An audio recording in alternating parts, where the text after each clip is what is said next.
Mo kí gbogbo ọmọ kóòtù òjíire ẹ kú dédé àsìkò yìí. Arojinle Yoruba tòní, Yorùbá bọ̀ Yorùbá ní tí ilẹ̀ bá ṣú bá adìyẹ ó máa ń di òmùgọ̀ ni. Kí ni ìtumọ̀ èyí?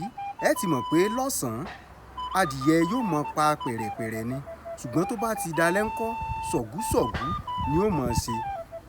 Òun náà ló fi rọrùn fún yín láti jẹ́ pé tó bá di alẹ́ èèyàn máa ń rí adìyẹ mú. Owó yìí dà gẹ́gẹ́ bí ẹni tó wà léwe tó ń ṣe gbogbo nǹkan tó lè ṣe, ṣùgbọ́n tó bá ti di ọwọ́ alẹ́ ńkọ́ tó ti dàgbà, ní tó lè ṣe léwe kò ní lè ṣe tó bá darúgbó.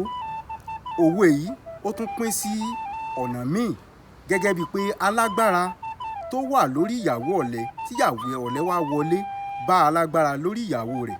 Ẹ rí i pé ilẹ̀ ti ṣú bá alágbára, tí ọ̀lẹ bá fọ́ létí lásìkò náà alágbára ò ní lè gbọ́wọ́.